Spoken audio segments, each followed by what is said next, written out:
আজকের সব পত্রিকাতেই টেস্টে পাকিস্তানকে বাংলাদেশের ধবল ধোলাই করার খবরটি প্রাধান্য পেয়েছে। প্রথম আলোর প্রধান শিরোনাম, টেস্ট ক্রিকেটে নতুন দিনের গান, পাকিস্তানকে ধবল ধোলাই। রাওয়ালপিন্ডিতে প্রথম টেস্টে পাকিস্তানকে 10 উইকেটে হারায় বাংলাদেশ, আর দ্বিতীয় টেস্টে তাদেরকে 6 উইকেটে হারিয়েছে টাইগাররা। পত্রিকাটির দ্বিতীয় প্রধান শিরোনাম, সরকারের কাছে শিল্পের সুরক্ষা চান ব্যবসায়ীরা, শ্রমিক বিক্ষোভ। এতে বলা হয়, শিল্প কারখানাকে সহিংসতা ও হামলা থেকে রক্ষার প্রতিশ্রুতি দিয়েছেন প্রধান উপদেষ্টা, আর পরিস্থিতির কিছুটা উন্নতি হয়েছে। এই খবরটির পাশাপাশি পত্রিকার সম্পাদকদের সাথে প্রধান উপদেষ্টার মতবিনিময়ের সংবাদটি ছাপা হয়েছে। শিরোনাম, ভুল ধরিয়ে দিতে গণমাধ্যমকে সোচ্চার থাকার আহ্বান সম্পাদকদের প্রতি প্রধান উপদেষ্টা। প্রতিবেদনটিতে বলা হয়, স্বাধীন সাংবাদিকতার অন্তরায়, সব কালাকানুন বাতিল, স্বাধীন গণমাধ্যম কমিশন গঠনের দাবি জানিয়েছেন সম্পাদকরা।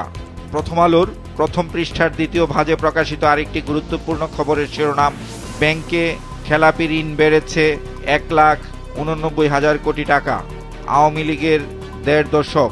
বিশেষ এই প্রতিবেদনটিতে বলা হয়, গত জুনে খেলাপি ঋণ ছিল 2,11,000 কোটি টাকা, তবে অর্থনীতিবিদদের মতে প্রকৃত খেলাপি ঋণ প্রায় 5 লাখ কোটি টাকা।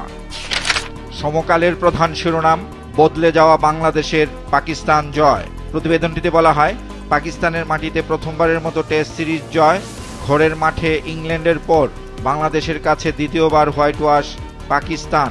সমকালের দ্বিতীয় প্রধান শিরোনাম, মামলায় নানা অসঙ্গতি, মন গড়া এজাহার। প্রতিবেদনটিতে বলা হয়েছে, ছাত্র জনতার আন্দোলন ঘিরে বিভিন্ন স্থানে মামলা হয়েছে, এতে নিরপরাধ ব্যক্তিরা ফেঁসে যাচ্ছেন, আর মামলায় জড়িয়ে অনৈতিক সুবিধা নেওয়ার অভিযোগও পাওয়া গেছে। সরকার পতনের পর মামলা হয়েছে 268টি, আসামি নামধারী 26,264, আর অজ্ঞাতনামা 1,68,555। পত্রিকাটির প্রথম পৃষ্ঠায় প্রকাশিত আরেকটি গুরুত্বপূর্ণ খবরের শিরোনাম, সাবেক আইজিপি শহীদুল ও মামুন গ্রেপ্তার।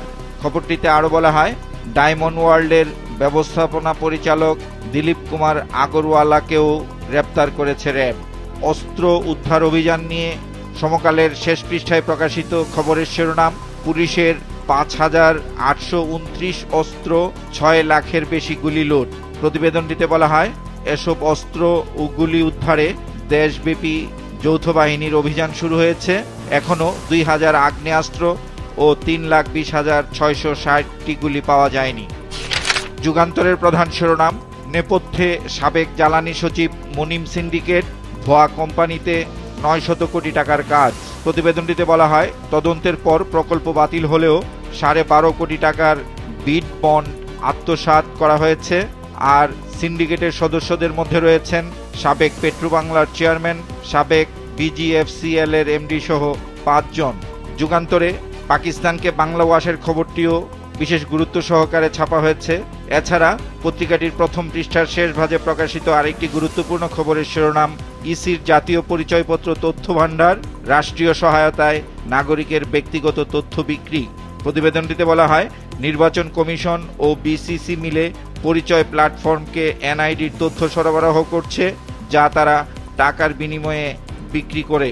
এছাড়া গোপনীয়তা লঙ্ঘন করে তথ্য ভাণ্ডারের মিরর কপির সার্ভার দেওয়া হয় বাংলাদেশ কম্পিউটার কাউন্সিল বিসিসি-কে। এই খবরটির পাশাপাশি প্রকাশিত আরেকটি সংবাদের শিরোনাম, ছাত্র আন্দোলনের পক্ষে বিক্ষোভ, আমিরাতে ক্ষমা পেলেন সাজাপ্রাপ্ত 57 বাংলাদেশি। দেশ রূপান্তরের প্রধান শিরোনাম, পাকিস্তানে বাংলায় লেখা রূপকথা। রাওয়ালপিন্ডিতে টেস্ট সিরিজে বাংলাদেশের ঐতিহাসিক জয়ের কথা এই প্রতিবেদনটিতে বলা হয়েছে। কালের কণ্ঠের প্রধান শিরোনাম, ছাত্র হত্যার হোতা শতাধিক পুলিশ। প্রতিবেদনটিতে বলা হয়, গতকাল দিবাগত রাত 12টার দিকে সাবেক আইজিপি শহীদুল হক ও চৌধুরী আবদুল্লাহ আল মামুনকে গ্রেপ্তার করা হয়েছে। তাদের বিরুদ্ধে হত্যা মামলা ও গণহত্যার অভিযোগ রয়েছে। পত্রিকাটির প্রথম পৃষ্ঠায় বক্স আকারে প্রকাশিত একটি খবরের শিরোনাম, দিলীপ আগরওয়ালা গ্রেপ্তার, ডায়মন্ড ওয়ার্ল্ডে র্যাবের অভিযান। প্রতিবেদনটিতে বলা হয়, কাচের টুকরাকে ডায়মন্ড হিসেবে বিক্রির অভিযোগ রয়েছে আগরওয়ালার বিরুদ্ধে, ভেট ফাঁকির অভিযোগও আছে। এ নিয়ে সিআইডির তদন্ত ইতিমধ্যে শুরু হয়ে গেছে। দৈনিক কালবেলার প্রধান শিরোনাম, গোয়েন্দা সংস্থার শীর্ষ পদে থেকে দুর্নীতিতে মাতেন জোবায়ের। প্রতিবেদনটিতে বলা হয়, সাবেক এই গোয়েন্দা প্রধান পেতেন শেখ রেহানার আশকারা।